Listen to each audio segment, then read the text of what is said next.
welcome to another edition of Coach's Corner, the 1st of May. And usually they say April showers bring May flowers, but it's still raining in May. Are you kidding me? It was snowing a little bit this morning. It was coming down sideways, sleeting, snowing. Luckily, we're not in the Upper Peninsula of Michigan. They're talking 12 to 18 inches of snow in Michigan, up in Marquette. I was thinking of moving there. Seriously? No, you weren't. Seriously? I just got to ask one question. Why is the name of our show the East Side Story? Because we've got the Adams Eagles baseball coach coming in this afternoon, or later on here in about a half hour. Oh, yeah. All right. So that's the best we got. All right. So Mike Cass is coming in to see us. Defending sectional champions 2 years in a row, and since they had quick practice today inside. Where'd they say they were at the scrapyard or something? They were practicing at the scrapyard, yes. Yeah, I guess that's some indoor practice facility they have here someplace. Well, good for them. Yeah. As a matter of fact, I know that they had their sectional drawn, and it'll be interesting to go over that sectional with Mike. You have some high-powered teams in there. Mishawaka at 11-1. You always have the dangerous LaPorte Slicers in there. Michigan City kind of taking it on the chin a little bit this year. So it'll be exciting to hear Mike talk about his Adams Eagles. And it's down at Plymouth, so anytime, Plymouth's got that really nice field there at the school, so that should be an exciting sectional in 4A. But we need to talk a little bit about NBA basketball here, I think. I think we were going to start off with some basketball. Yeah, the playoffs, we're ready for round 2 finally. Well, we got 4 rounds in round 2 now in the semifinals. And here, let me interrupt you real quick. Fire. How long ago did they change the first round? I thought used to be a best of 5. Am I imagining things? You're back to imagining things again. Okay. You're back to your days of listening to Sgt. Pepper's Lonely Hearts Club Band, and you're back to imagining Led Zeppelin, things. Black to Black. No, too much Lucy in the Sky with Diamonds and things like that, man. And he'd been picking too many Strawberry Fields. Yeah, Never mind. I'm not even sure. I could have thought maybe it was. Well, I'm not even sure that's a relevant question. But if it is a relevant question, I will have to answer that by saying money, cash, cabbage, because 2 more games, 2 more television rights, 2 more opportunities for television. I'm not going to argue with you on that. And we had a couple that went Game 6, and we had one this weekend that went Game 7. That was a fun one to watch. That Golden State Sacramento game. Isn't it interesting that we have a 1 seed in the East is out? Yes. And a 2 seed in the West is out. Yeah, so the 1 seed in the West is Denver. Denver Nuggets are playing the Phoenix Suns, and they've already played a game in that series with Game 1 with the Nuggets winning 125 over the Suns to 107. So when the Suns picked up Kevin Durant, I think everybody said we need to give this some time and let's see how those guys gel. Devin Booker, Kevin Durant, Chris Paul. That's a pretty good 3. Mm-hmm. That's a pretty good threesome. And Denver with the Kentucky player Jamal Murray and Nikolai Jokic. So they take Game 1 with Jokic going for 24 and Murray going for 34. And for Phoenix, Durant has 29 and Devin Booker has 27. I think that's going to be a really good series. I haven't watched any of it, and I'd like to watch it because I'd like to see how Kevin Durant has fit in with that ball club, because we all know he's a really good player. He is. We all know he's not a malcontent, and he's just about winning. So they lead that series 1-0, and then the other series in the West is a 6 and a 7, which where's the middle seeds, man? So here's what that tells me. Here's what that tells me. Player load management. Some of those teams weren't playing a lot of their players heavy minute loads, just to make it through the regular season. LeBron took games off. Anthony Davis took games off. But now at the end, when they need to be pretty good, they're actually playing pretty good basketball. So number 6, Golden State, and Steph Curry just threw in a 50-point game. 50 points yesterday. To knock off Sacramento. And lo and behold, Steve Kerr makes the comment. And Steve Kerr would know this because Steve Kerr played with Michael Jordan. As a matter of fact, Steve Kerr took a shot to the chops from Michael Jordan in practice. And Steve Kerr made the comment saying that Steph Curry was a little bit Jordan-esque in this last game to decide that series. Anytime you go for 50, man. He was impressive. I watched it. That is Jordan-esque. Yeah. Yes, he was impressive, and he brought people with him. I mean, everybody else played well. Klay Thompson knock a few in? He made some, and Draymond actually behaved himself so did played. So did Draymond just keep his mouth shut? He just shut up and played. That's all he's got to do, man. Yeah. He's talented. He's rugged. He's tough. He brings all of those glue man definitions to the table. But just keep your mouth shut. But that game, with those two being the 6 and a 7, is totally destroying everything the NBA wants to do about having an 82-game season, because it's proving that it's too long. That these people, they're showing you that all you have to do is get into playoffs. And I remember in March, they were talking about how the Lakers were like number 11, 12, or 13. They weren't anywhere close. And all they were trying to do is put on a little spurt, get everybody healthy enough to get in. And as I recall, they were the 7. Did they have to play in the play-in game? I don't think so. I think that was 8, 9, and 10, wasn't it? Yes. Okay. Yes. But they were to a point. They just squeaked in because like the last game or two, they were still the 9 or 10 seed, and they had to win the last couple to get to become the 7. Well, again, that's load management. And back in the day, there was no load management. No. Fans paid their money to watch Pippen, to watch Jordan, to watch Patrick Ewing, to watch Charles Oakley, to watch John Starks every night. Right. And those guys, unless they were legitimately hurt, those guys played every night because they knew the fans came to see them. And you go back, and if you went back in the books and just looked at number of games played, people, when we were growing up in the 60s and 70s, I mean, they were playing 70-plus ball games, and they weren't playing 45 and 50 games like some of these people are. But what they're doing is they're showing you the tournament is the most important thing. Well, I don't think there's any question. I'm not saying that it's wrong one way or the other. I'm just saying that look out for the Lakers. Oh, look out for the Lakers because LeBron's healthy. Mm-hmm. Now LeBron could go down at any time. Anthony Davis is like a China cup. Wow. And Anthony Davis at 7 foot and as much as he weighs, but he's like a China cup because he takes a bang and he's down and out. But this is the playoffs, and then we go back to the East with the Boston Celtics playing the Philadelphia 76ers, and I think that'll be a great playoff. And the TV people, the NBA, have exactly what they wanted. They have the big names in the East. Think about it. You got the Knicks, the Sixers, the Celtics, the Heat in the East, to go along with the Lakers, Phoenix, and Denver, and now for the last 10 years, Golden State.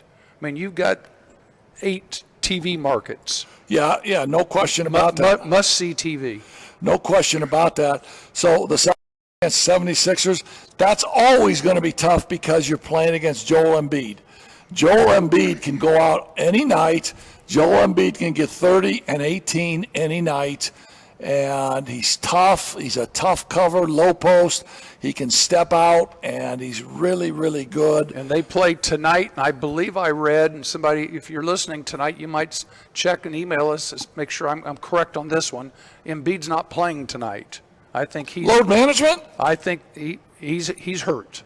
Oh! It's not load management. I also never even heard of that term. I also read someplace where we're a well-oiled machine. The reason he falls as much as he does is that when he had bad feet or something, and that when he learned that when he came down off balance to just go ahead and collapse instead of trying to catch himself, because he was hurting himself, his hips, his knees, when he was trying to catch himself on an awkward fall. So he was taught to just fall and go to the ground and roll. Now I don't know. Stop, drop, and roll.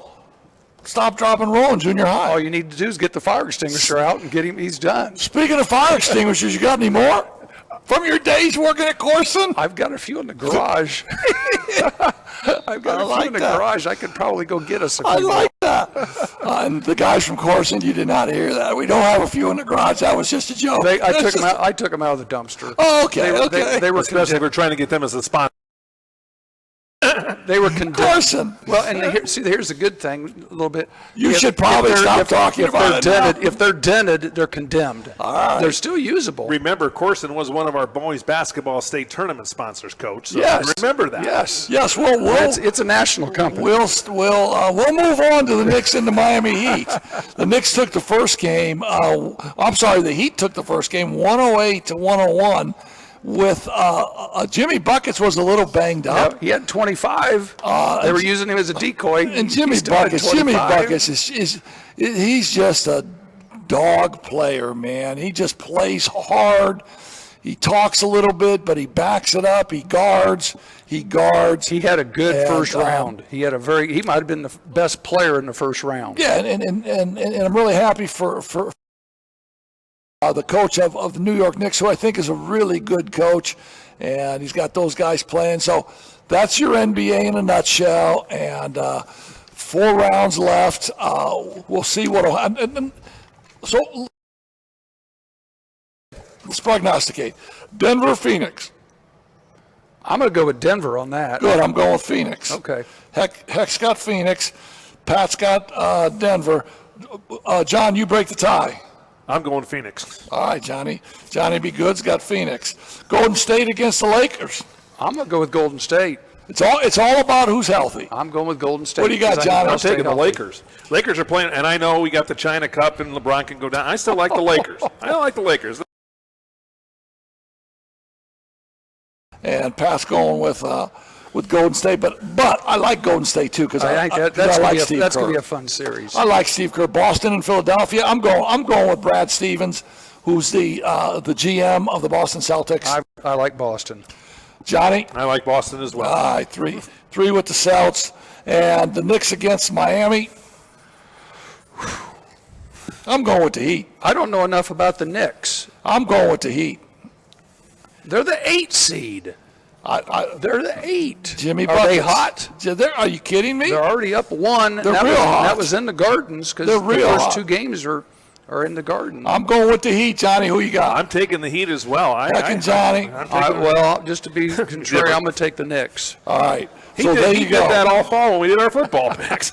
So there you go. And I won. You did? No, shut up. There you go. Let's move on. Drew wanted a recount on that, by the way. He was doing the auditing. Let's move over to the not-for-long draft. Okay. The careers of these NFL players are getting shorter and shorter every year.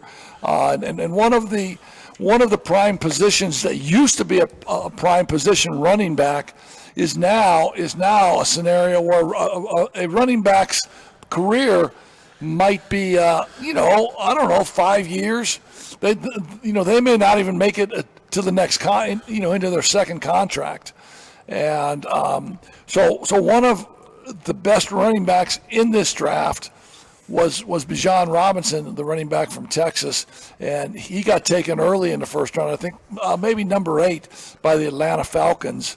And he's a good running back, but you can find running backs anywhere you want to, up and down the draft. As a matter of fact, I'm going to go over the Bears draft to start this first, and then we'll move on to a couple other teams that I picked.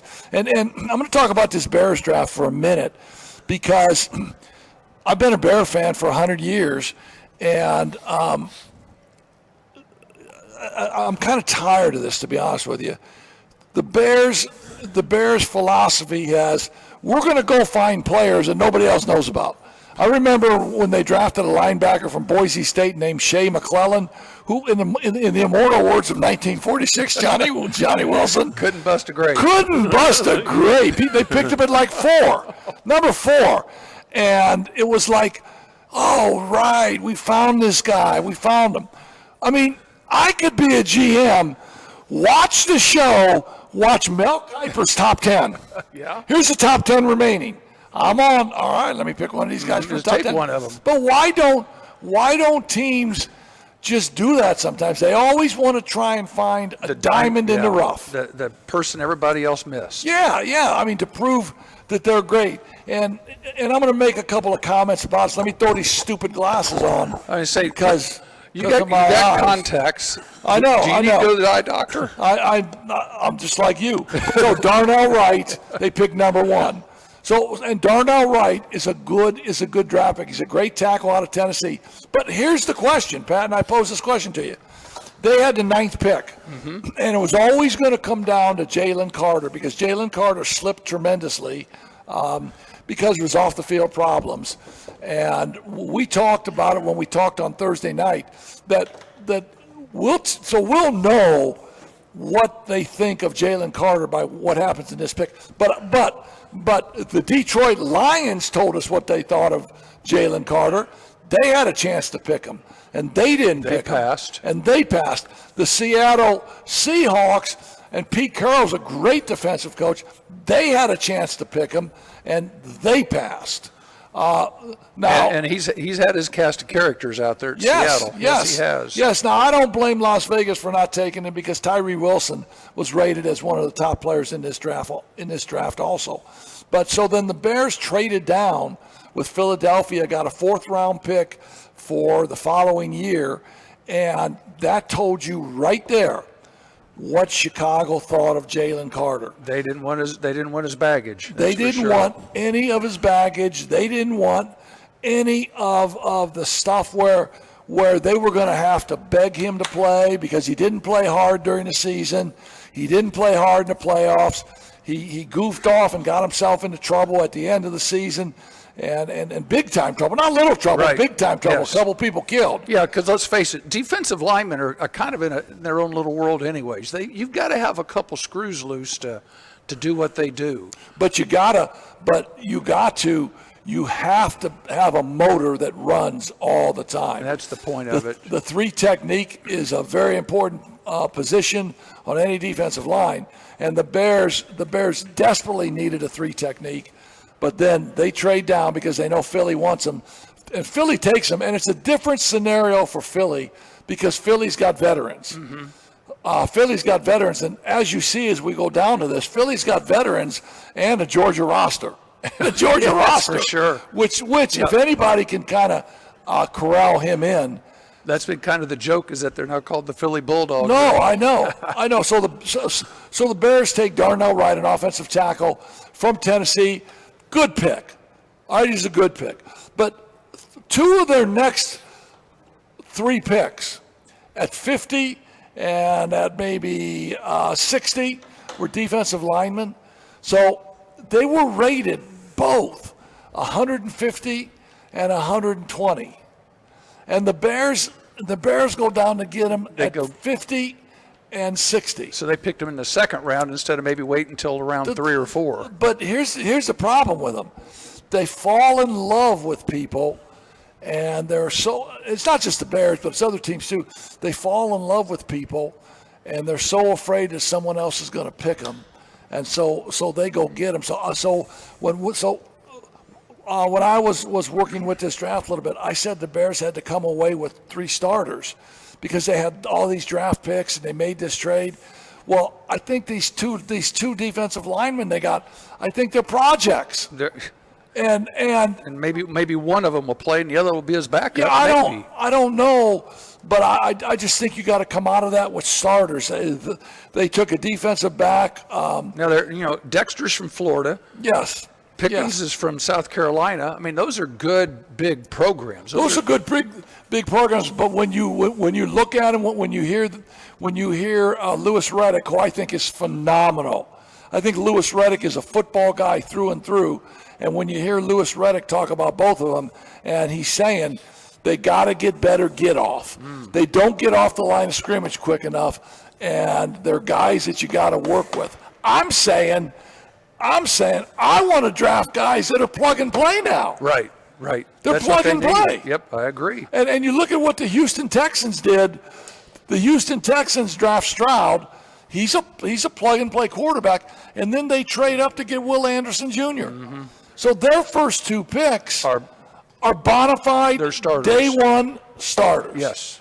So, I mean, I don't know. I mean, these guys could come out, and these guys could be great players because maybe the GM and the scouting department and all those guys, maybe those guys have studied him and have spent time with him.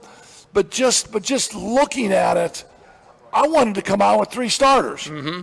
And I'm sure you aren't the only one. And I mean, I'm not sure that they did. Let's take a look at the Indianapolis Colts for a minute. You know, they picked a quarterback that they think can play day one. So I don't know. I think they're going to play Anthony Richardson day one. I think they will. Now, is he ready? I don't believe he's ready. I think he's played 7 games at Florida. I don't think that he can read defenses. And but he needs to play. He's athletic. He's just gonna have to play into it. He's athletic. So they pick him. They pick a defensive back that went to Warren Central, I believe. Julius Brent. He went to K-State. Yeah, he's an Indianapolis boy. Yeah, and then they pick a wide receiver, Josh Downs from North Carolina, who's pretty good. I thought that they had a pretty good draft, but again. They picked number 4. Mm-hmm. And did they get guys that are just plug-and-play guys right from the jump? I mean, I don't know. Because I don't think Anthony Richardson, I think they're going to play him, but I don't think that he is a bona fide NFL football player. He's not an Andrew Luck that you can just walk in day one, you're saying? No, I think he's full of the intangibles, athletic, big, strong, blah, blah, blah. But is he gonna be an impact player from day one? I don't think so, but that's for them to decide.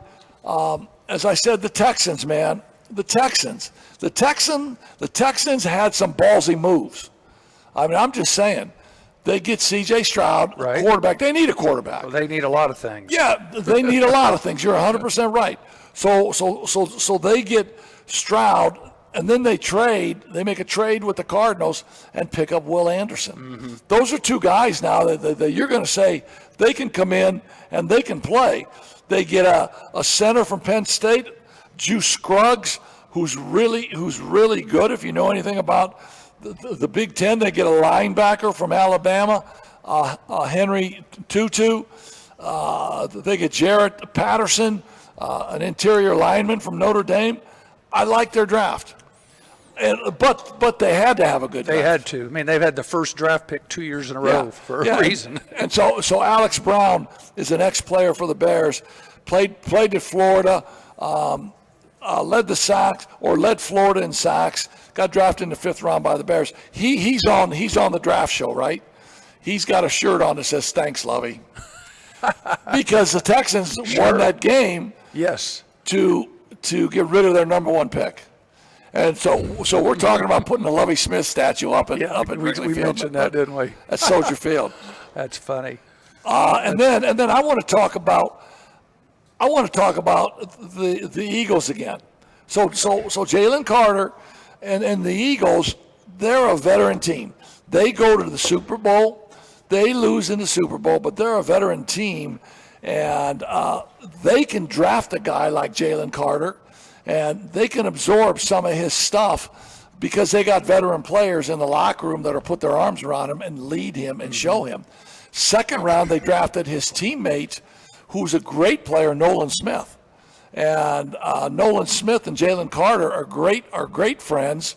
And I mean, they say that Nolan Smith will take Jalen Carter, lead him around, and tell him how to be a pro. Now, it'd be interesting to look. I think I counted 4 players from Georgia that the Eagles, it's either 3 or 4 that the Eagles drafted. Yeah, so and that's why they're Keely Ringo, Keely Ringo, the cornerback, was a player that they drafted, and I think they drafted 3, but they had 2 other Georgia players. So Georgia's now becoming the minor league team for the Eagles. And the Eagles, AAA team. And the Eagles are really good anyway. Yeah, they're pretty good. And the Eagles got great leadership with Jalen Hurts, but they can absorb Jalen Carter. I saw the Eagles play the Colts last year down in Indianapolis, and he just took over the fourth quarter. That was a close game. It was like a 1 or 2 point game. That the Colts actually had a chance to win the game. So now let's go. Let's talk about Johnny B. Good's team here, the Detroit Lions. Now, so there was a lot of skepticism about this draft because the Lions had a pretty good running back room. They did. So DeAndre Swift. So the fourth Georgia Bulldog you're talking about is the Eagles traded for DeAndre Swift from the Lions. Okay. He's a Georgia Bulldog. Okay. So he's on that ball club now. So they had a good running back room with DeAndre Swift and David Montgomery, who they signed from the Bears. Now, the draft pundits were saying, why would you go out and draft a running back? Well, we know why they drafted a running back. Obviously, they had an issue with DeAndre Swift. Mm-hmm. They traded him right after they did that. And so now the running back looks great. The second pick is one of those deals again, where Jack Campbell, the linebacker from Iowa, he was projected to go in the fourth round. But it's one of those deals, again, where Dan Campbell is going to bite somebody's kneecaps off, right? If you don't do it right, I'm biting your kneecaps off. But he says, I'm falling in love with this player. I don't want to lose this player. I want this player. So they take him in the second round. And I like that. But people say, people will say, is that the right pick to take in the second round? Well, it is because they liked him. Right? Exactly. You take who you like. It's not just because of your popularity. They're looking into the crystal ball. Exactly. And we do need some help, in the linebacking area. And we also got Brandon Joseph out of Notre Dame in the secondary because they need a secondary. Well, yeah, but you got him as an undrafted free agent. I understand that, but we still got him. But he's a good player. Okay, here's the deal. If Brandon Joseph makes that team, if Brandon Joseph makes the Lions ain't any good. Because you drafted Brian Branch, the safety from Alabama. And Brian Branch is a straight up player. Okay. He's a straight up player. So there's a reason why Brandon Joseph wasn't drafted in the draft. 7 rounds, 210 guys drafted, and Brandon Joseph wasn't drafted. Right. And one of the things I was going to mention was, everybody watched day one of the draft. And we walk away because there was a time when they were talking about Will Levis, maybe being the first pick in the draft. They were getting smoke screens. The Liars Club was out. They're thinking, okay, he may be there. Carolina may like him more than they do Bryce Young because of all that, this, that, and the other. And then it turns out he doesn't get drafted at all in the first round. Michael Mayer from Notre Dame, he goes. Michael Mayer was in the draft. Michael Mayer, Austin Powers, no. Yep, Austin Powers. But here's two guys that, see, the media created all that so we'd watch. So then here they are left in the green room at the end of the night with their girlfriends and moms and stuff. Yeah, but Michael Mayer didn't even go to the green room. Yeah. He stayed home. Well, and he was smart. He's smart. Because they're going to fill in the second day, they got picked off the board in a hurry. So Sam Laporta, the tight end from Iowa, that's a great pick by the Lions. Yes, it is. That's a great pick. Hendon Hooker, the quarterback from Tennessee. And I think they did that because who knows how long Jared Goff's going to play. And he can learn under Jared Goff and then maybe take over. He's still not healthy, so wherever he is, he's going to sit for a year. But that's okay. He needs to learn the NFL system for a year. I think it's a great pick. I thought it was too. I did too. I think Hendon Hooker's a great pick. Learn from Jared Goff. Yeah. So I think the Lions probably got 2 or 3 plug-in plays right away. They were graded out as an A or A minus, weren't they? Yeah, they graded as an A minus, I think. Which is encouraging. Yeah. And I don't think, and so I'll go on the record, and I just said this a minute ago. If Brandon Joseph makes plays and ends up being a playmaker for the Detroit Lions ain't going to be very good. Because everybody passed on him for 220 picks, right? Right? I don't disagree. All right. I agree. I'm playing general manager. Why don't we name this show Ronnie the General Manager instead of the East Side Boys? We're changing. I will, when I put it out there, it'll be Ronnie the General Manager. He's now the GM. That's right. So why don't we take a break here? We're going to get Coach Cass in here and have some fun with him. Put him to work here. All right. Sounds good. Southern Ed Studio is a proud supporter of Coach's Corner, and she makes awesome blankets. And I'm not just saying that because she's my sister. I have several of her blankets at home, and my wife insists on buying more. So go to southernknitstudio.com, buy a blanket. They come in a bunch of sizes and a bunch of colors. And right now, 10% of all sales are going to a fund that helps with mental health services for nurses, especially now in the wake of the Nashville school shooting and the role that Vanderbilt Children's Health played in helping all of those kids that were unfortunately involved in that mass murder. It is taking a toll on the healthcare professionals down in Nashville. So do us all a favor, go to southernknitstudio.com, buy a blanket, and you can have the peace of mind knowing that you are supporting a great cause. I will tell you for sure, I do not think there's an off season in professional sports for the coaches. I think those coaches are in the office every day. I think they're breaking down tape. I think they're breaking down personnel. In high school basketball, there is not an off season. There's a preseason from August to November. There's a season from November to March. There's the postseason from March till maybe the end of school, and then in June you're playing in tournaments, and there is no off season. College football, my nephew Joey Heck is an assistant football coach at Ball State. The 1 month that they have off now is about 3 weeks in July, and that's kind of tenable, to be honest with you, because if something happens and they lose a player and the portal's open, there ain't no time off in July because they got to go to the portal and find another player. Now, Joey's getting married in July 8th. So I think those seasons, they run together now.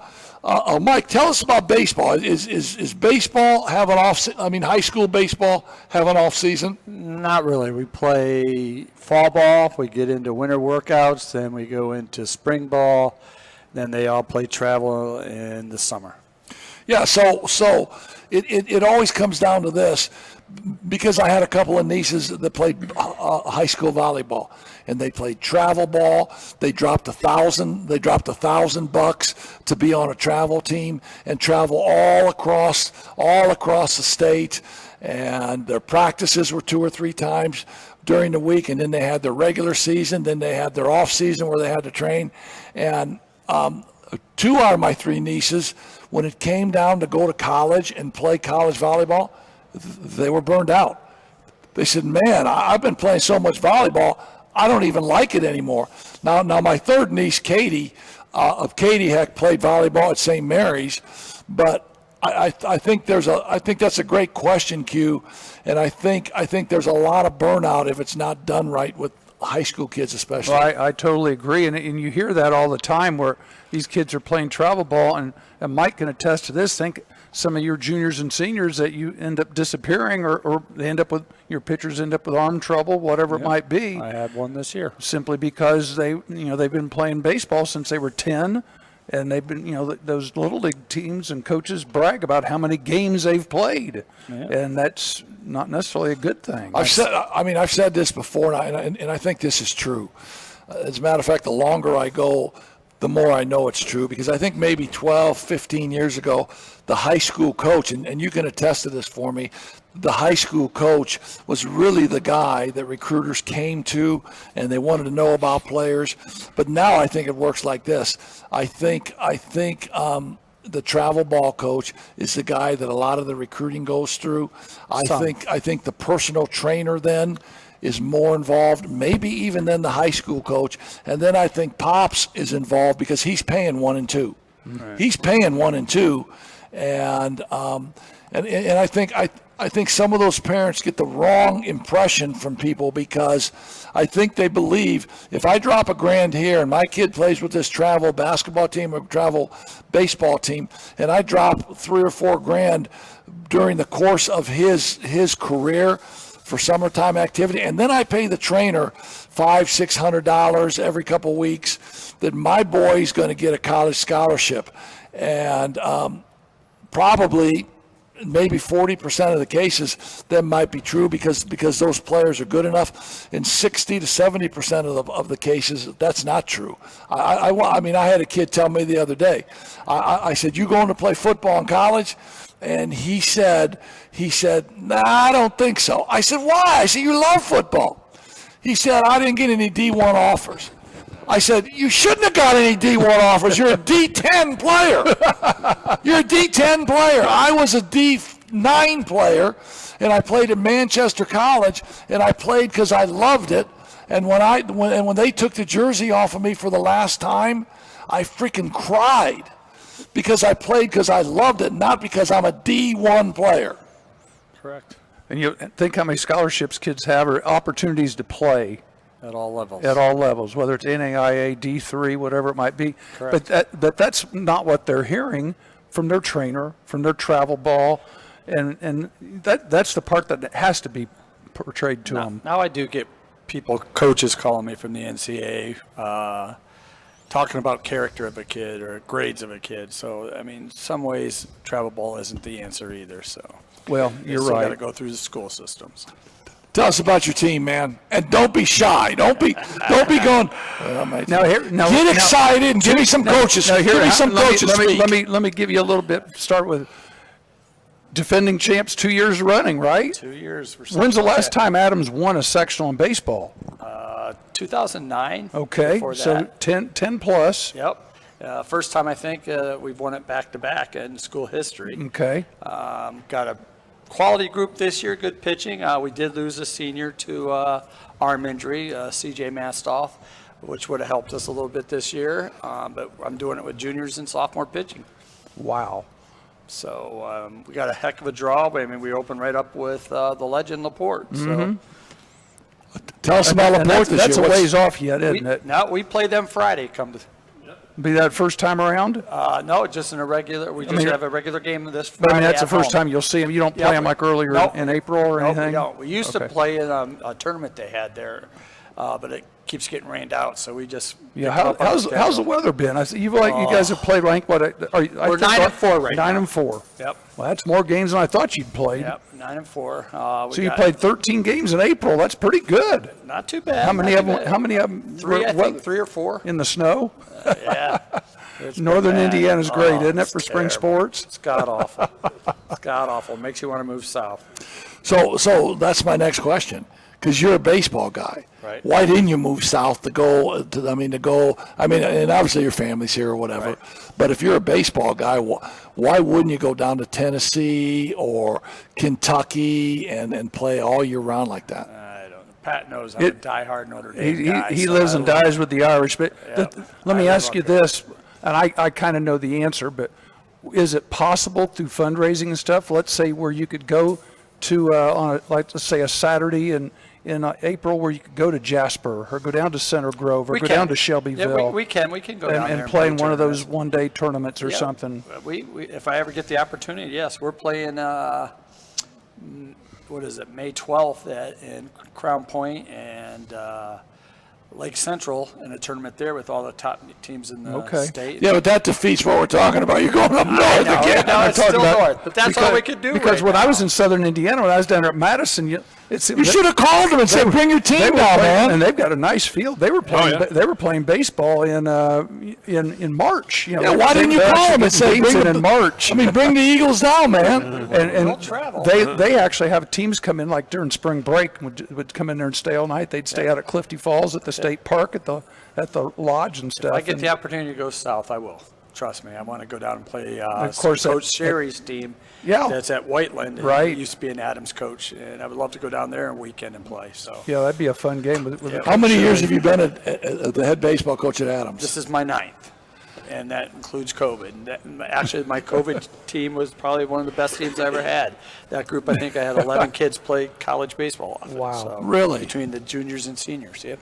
That's amazing. Yep. And so you were an assistant coach at St. Joe? For 8 years under Coach Gump, and then I was an assistant at Adams for 4 or 5 years before I went over to St. Joe. Wow. I mean, John Gump, really good baseball guy, isn't he? Great guy. Even better person than he Yeah, is a I like coach. John. I think he's great, man. Yep, he's awesome. I think Well, I he's coached great. your nephew. Yeah, Joey Heck. Yep, I did. Yeah, Joey Heck JV said team. he played for you, and that's why he went on to play football. Yeah, I guided him that way. I don't know what he meant by that. He said, I want to be a quarterback. Fastball, so you might as well go throw it. No, if you can't you're right. If you can't hit a number one, then you got to get out. Yeah. Well, that's funny because He had a cannon for an arm, though. I'm hearing stories from my Scott, where he's talking about how you had it. We took him out there about age 10 or 11 or 12 and stuck him in the batting cage out there at St. Joe. And he was afraid of the ball once, and the first thing I did was I threw it. I hit him by right, accident. Hit him right in the back. I did. I'll never forget it. He looked at me and frowned. He said the next day went over to East Side and hit a home run. Yep, that's awesome. So evidently whatever you did worked. And I think you got him again in 7th or 8th grade when he was at LaSalle, and he ended up he talks about his, I don't know if his only 2 home runs, but the very the next day after working out with Mike, he hit a home run. He goes deep. Day. He went deep. Right. No. So he got hit. So I got hit one time, and from then on, it was all about bail and wail. Bail, close your eyes, step in the bucket and swing hard. Swing as hard as you can, just in case you hit it, man. It's a different sport. So who's the best player you ever coached, and where's he playing in college at? Probably the best player I ever coached is my own son. You're just like Bob Knight. No, I'm just saying, he was a good ball player. He was first team All-State, second baseman. Was he really? He played at St. Joe, graduated under Gump, played 4 years under him. He helped out a lot, too, with coaching my son all the way through Little League, and he just worked his tail off all the time and went to play at Glen Oaks with Connor Hudnall of the Hudnall family here in South Bend, and went on to possibly play at Western. He said, Dad, I'm tired. I'm burnt out, like you've talked about. He was burnt out. He was just says it's a job now. It's not fun anymore. And he said, I just don't want to play anymore. He ended up going to ISB after that. So did he end up in coaching at all or anything, helping you? He coached with me in my first 2 years at Adams, and then work has prevented him to do that since. So. Well, no, he got an education. He's in the workforce, right? Yep. Married. Just got married in June. So. He understands life. All right, so take your son out of the equation, because I always wanted to ask Coach Knight this, because they asked Coach Knight. I mean, Coach Knight has had Mike Woodson, Isaiah Thomas, Abernathy, all those great players. They say, Coach, who's the best you ever coached? My son, Patrick. Coach, I got a great idea.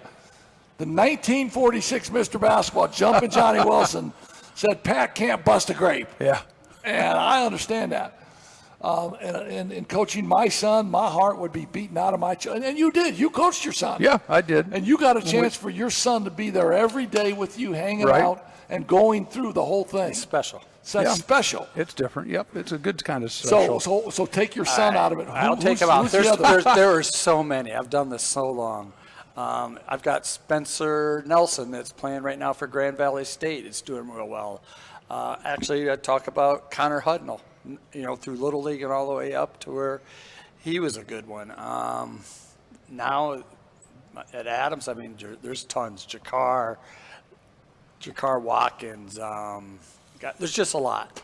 I've got a catcher right now, Adam Claybor, that's caught the 2 sectional championships that we won.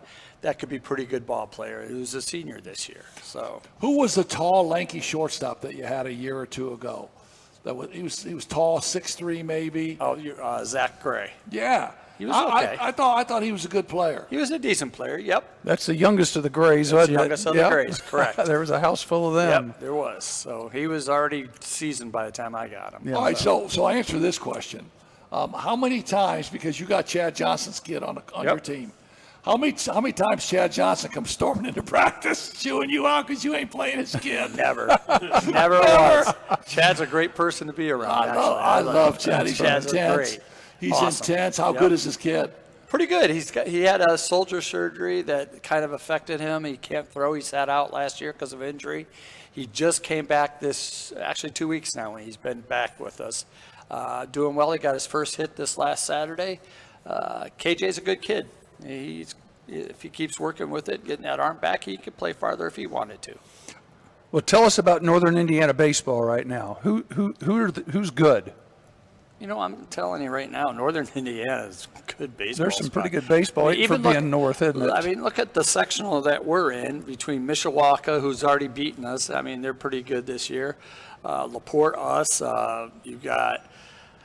And it's at Plymouth, so right. I mean, you got the St. Joe's and the Marions. I mean, our conference is a tough conference. I mean, New Prairie. What's the school east of us over here a little bit? Yeah. East of, I don't know too many. Penn's not bad. Oh God Almighty! They beat us 2-1. Yeah, I mean, I saw that. And they've got a big time pitcher, don't they? They got we were right there with them. Yeah. I mean, but Penn's always quality. I mean, Elkhart. I mean, Northridge, Fairfield. I mean, the pitching around here is really good. And we see everybody's number one now. And Northridge, that's the good thing. So I was going to say Northridge hosts that sectional over there now. So yep, they do. And that's a nice field. They but got I think one of those Penn will fields. be hosting here soon too, because they just put a bunch of new bleachers in. And we were over there last week. Pretty nice setup. Yeah, it's beautiful. But the one thing you just mentioned, Adams is now seeing everybody's number one pitcher.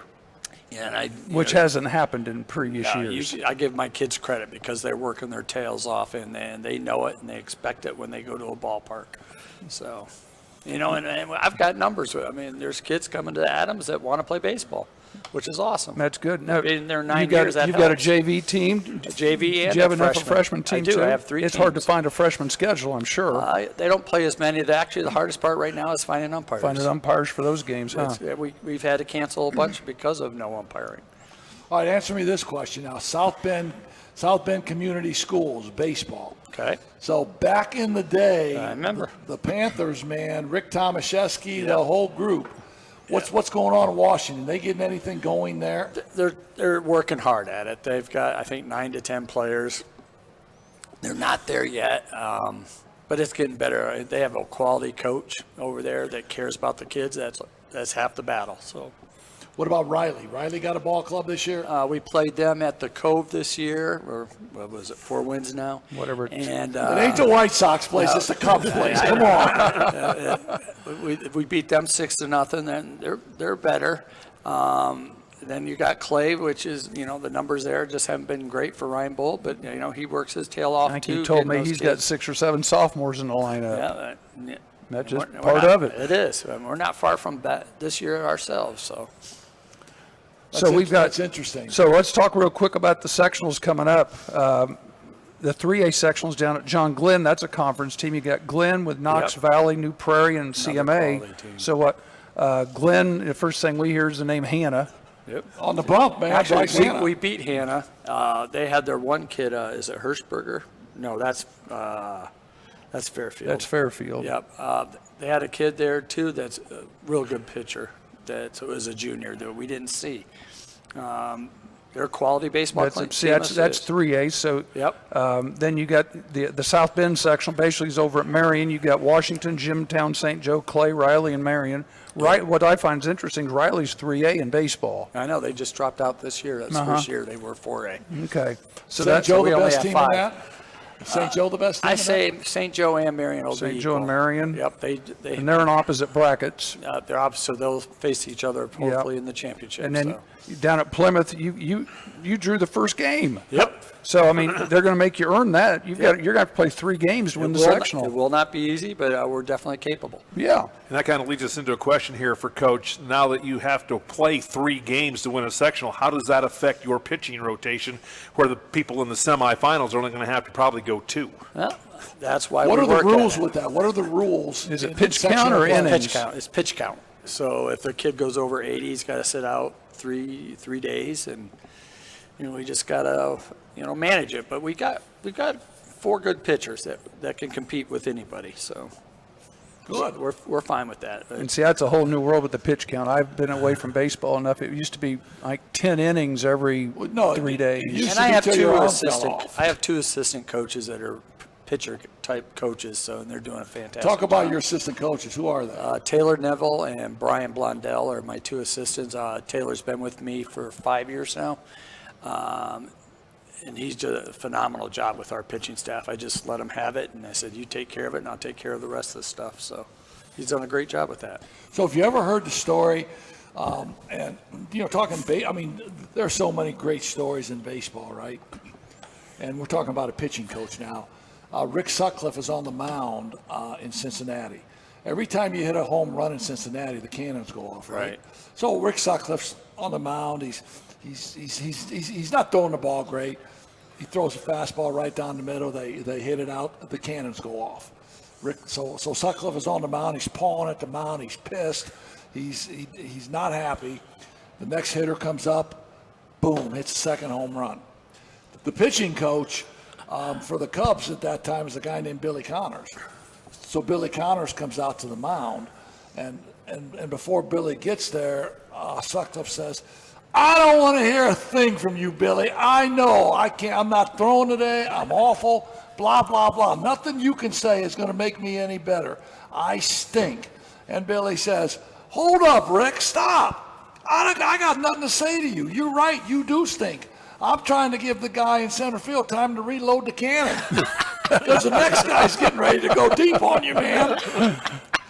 So that is classic. So when you go out, as the manager and your pitcher's struggling and all that kind of stuff, what kind of stuff do you say to him? I just go out and tell him, "Hey, what are you doing for dinner tonight?" Yeah. Exactly. How's your girlfriend doing? I don't get mad at him ever. Well, hey, let me jump subject since I got you in here. Talk to me about Buckner going to Alabama. Tell me, you're a Notre Dame guy. Tell me your thing, because you are probably of the four of us. You are the expert on Notre Dame football. Who's the athletic director, or not athletic director? Who is the offensive coordinator there? We know Tommy Rees. Yep, Tommy Turnover's there. So Yep. So he's going there to be with his best bud, man. So here's what we're thinking. We're thinking that how you can that Freeman didn't want to have a quarterback controversy. That's what we're thinking. He didn't want to have a quarterback controversy, so he gets on the phone and says, "Tommy, we're not having this conversation, but I need you to call me and ask me if Buckner's interested in transferring." And he hangs up. Yeah. That's where we're going. That's where he's going. That's where he's going. That's where we're going. That's where he's going. I don't think that happened at all. You know what I think happened? I think that in the spring game, the two quarterbacks for Alabama played like you know what, and Saban said, "Hey, find me a quarterback." And Tommy says, "I got a guy that if you put great players around him, he might be okay."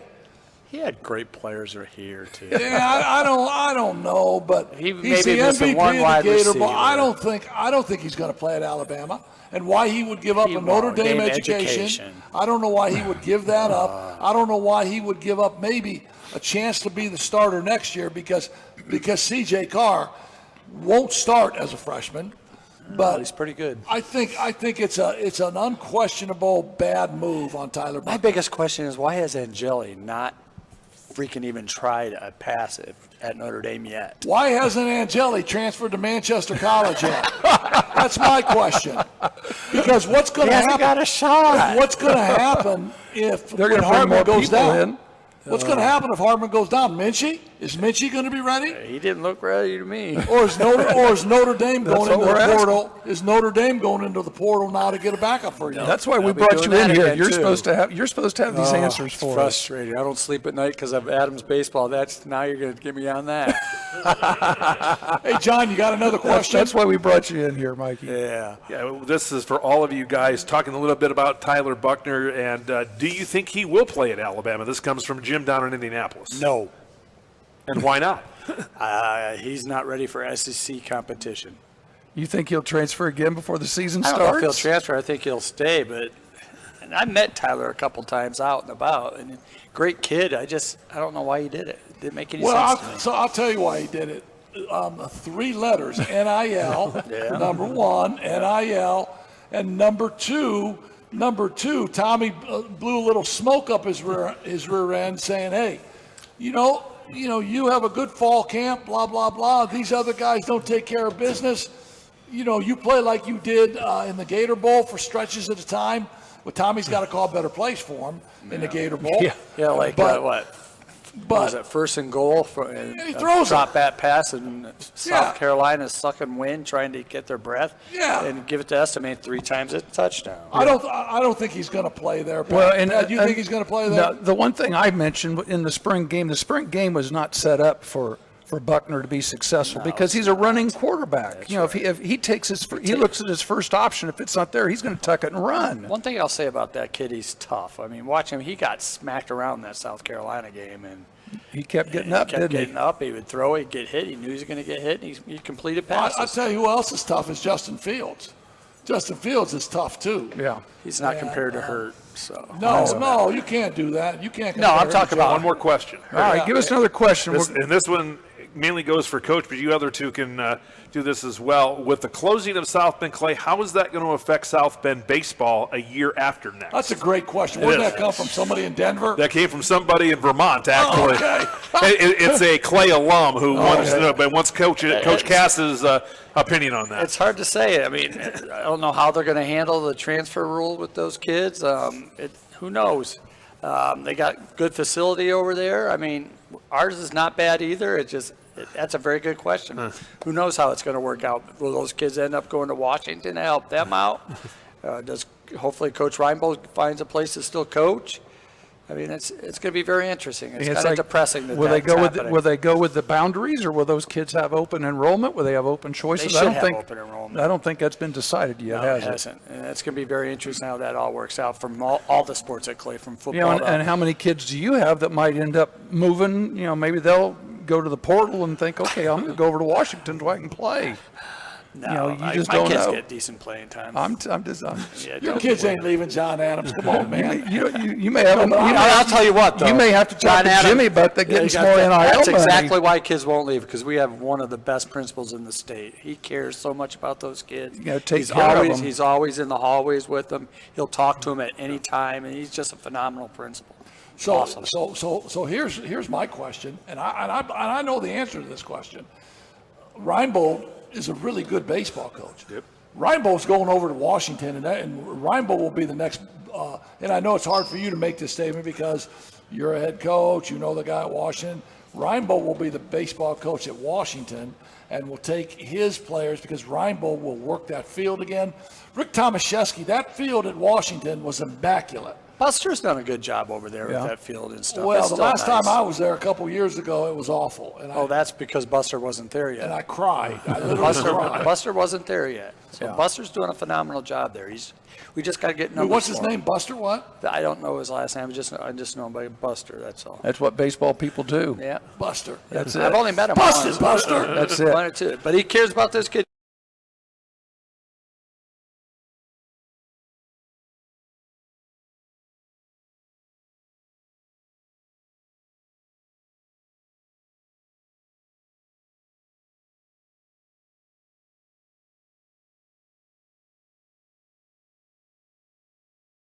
We're going to get our phone connection all. And we're also talking to Coach Mike McBride from Holy Cross about coming in one of these. We've got two more shows.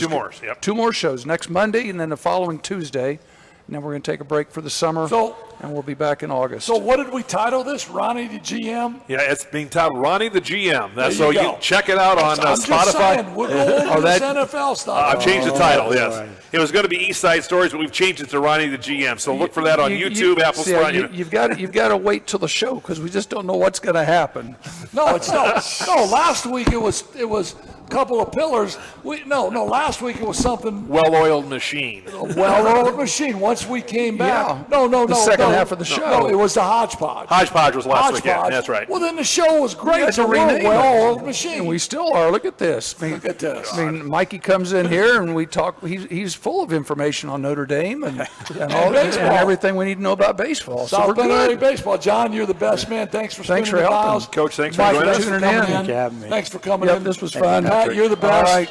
You're the best. We'll see y'all next week. Next week on Monday. Thank you.